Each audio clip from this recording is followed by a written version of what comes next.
Ó, o Danilo rescinde com a Juventus e é aguardado no Rio nessa terça, também conhecida como amanhã, para assinar com o Flamengo. Tá? O jogador encerra o vínculo com a equipe italiana e fica livre para ser novo reforço do rubro-negro. É bom para o Flamengo porque a gente não sabe hoje se o Danilo é zagueiro ou se é lateral. Tá jogando de zagueiro. Tá mais para zagueiro do que para lateral. Mas o Flamengo tem necessidade nas duas posições. Você tem um jogador dentro do elenco que pode resolver duas posições para você. Vai ser zagueiro, mas eventualmente pode vir a ser lateral. Pode ser um lateral como terceiro zagueiro pelo lado direito, aí você solta o lado esquerdo. Dá bastante possibilidade. Grande vídeo com informações do Flamengo. É claro, no vídeo de agora vamos atualizar o interesse do Flamengo em Jorginho, volante do Arsenal. Conversei com uma pessoa do Flamengo para buscar informações em relação a essa, não vou dizer negociação, porque já vocês vão entender o porquê. Vou dar uma diquinha para vocês, tá? Será que tem dirigente do Flamengo pensando em viajar à Europa para conversar com o Jorginho pessoalmente? Calma, vou contar para vocês já.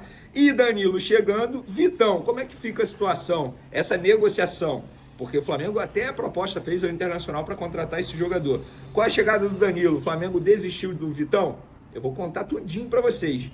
Nessa história do Vitão, envolve uma jovem promessa do Flamengo que dá uma certa segurança à diretoria rubro-negra.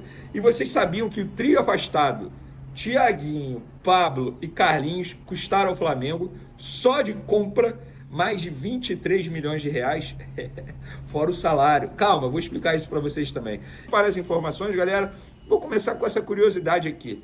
O trio Thiaguinho, Pablo e Carlinhos custou ao Flamengo 23 milhões de reais e 200 mil.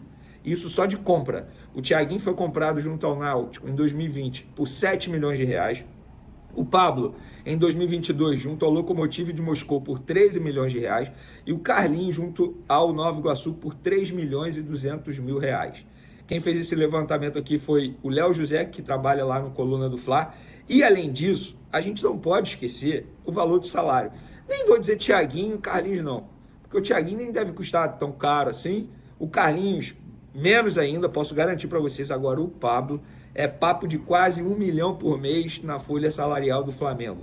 Fora 13º, bota aí. Tanto é que o Flamengo emprestou o Pablo pro Botafogo pagando 40% do salário dele. Só para vocês terem noção de como o Flamengo queria, entre aspas, se livrar do salário do Pablo na temporada passada.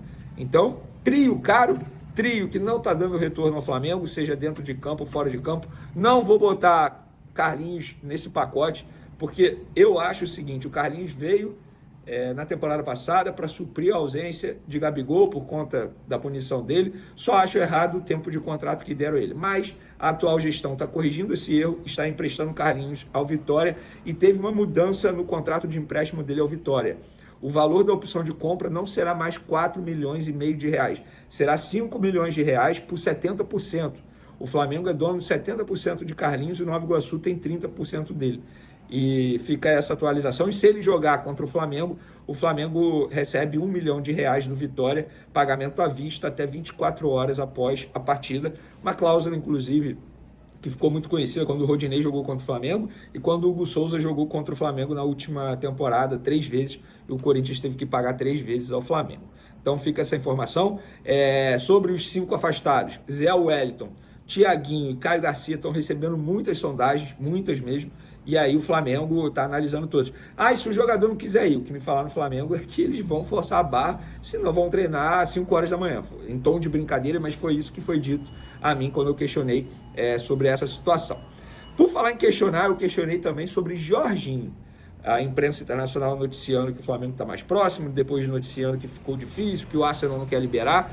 Fui buscar informações sobre o Jorginho lá no Flamengo. Lembrando, são informações de hoje, dia 27 de janeiro, galera. Hoje está travado e travou de maneira estratégica do Flamengo.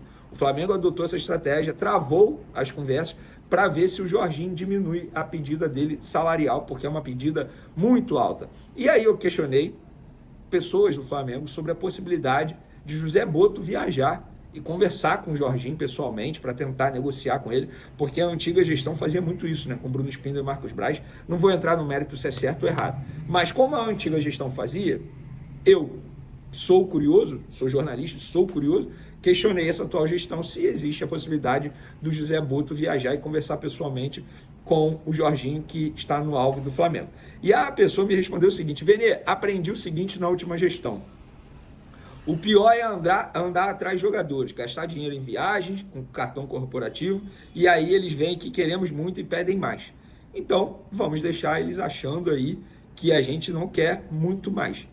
E vamos ver qual será a postura do Jorginho. Eu acho uma estratégia correta. Se você parar e analisar, não faz o menor sentido viajar sem a possibilidade de contratar. A antiga gestão fazia muito isso. Viajava quando a situação estava muito bem encaminhada. Poucas vezes eles conseguiram voltar sem uma contratação. Vou lembrar do caso Balotelli, vou lembrar também do Jorge Jesus, quando eles tentaram a contratação do Jorge Jesus na segunda vez. Assistiram a jogo do Jorge Jesus no estádio e acabaram não conseguindo. Mas fica aí a informação para vocês, respondendo a muita gente que anda me questionando sobre o Jorginho. Nesse momento, é uma negociação travada pelo Flamengo. E aí, o que andam me perguntando também, se com a chegada do Danilo, que desembarca nessa terça-feira para poder fazer exames e assinar com o Flamengo, qual será a postura do Flamengo em relação ao Vitão? Jogador que o Flamengo fez proposta internacional para tentar a contratação e até o momento não teve avanço. Perguntei, com a chegada de Danilo, o Flamengo mantém o interesse em Vitão? A pessoa me explicou e eu trouxe aqui na minha publicação no Twitter e no Instagram. A postura da diretoria do Flamengo no interesse em Vitão está mantida. O que está mantida também é a proposta com os mesmos valores, sem aumentar ou diminuir um centavo sequer. E aí eu questionei, e caso o Vitão não seja contratado, o Flamengo vai buscar outro? Não. A diretoria, a pessoa me passou e eu estou trazendo aqui para vocês. A diretoria entende que João Vitor tem condições de dar conta do recado até a próxima janela de transferência. Ou seja, ou vem Vitão agora, nessa janela de transferência, ou não vem ninguém além de Danilo para a zaga. Essa decisão é tomada porque a comissão técnica de Felipe Luiz tem gostado bastante do jovem João Vitor, de 18 anos. A gente não faz o menor sentido a gente ficar desesperado atrás de um zagueiro nessa janela de transferência, sendo que tem o João Vitor. E tá certo, quando você contrata muitos jogadores, os garotos que podem ter projeção, que estão vindo da categoria de base, não vão ter espaço para mostrar trabalho. O Pablo Lúcio, bom jogador, é para o torcedor do Flamengo ficar de olho, joga de volante, de meia. O João Vitor é um grande zagueiro. E essa postura da diretoria do Flamengo, hoje, esse é o panorama, hoje, dia 27 de janeiro, é uma postura correta. Para que ficar desesperado atrás de zagueiro, sendo que Danilo já está chegando? Teoricamente, substitui o Fabrício Bruno. Teoricamente, porque nem seria para substituir o Fabrício Bruno, né? Seria o Vitão e o Danilo substituir o Davi Luiz. Teoricamente, entende? Mas tem o João Vitor pedindo passagem. Tem o Cleiton também, que pode ser utilizado, que tem um grande potencial, zagueiro canhoto, raro de encontrar no mercado. Acho que uma postura correta.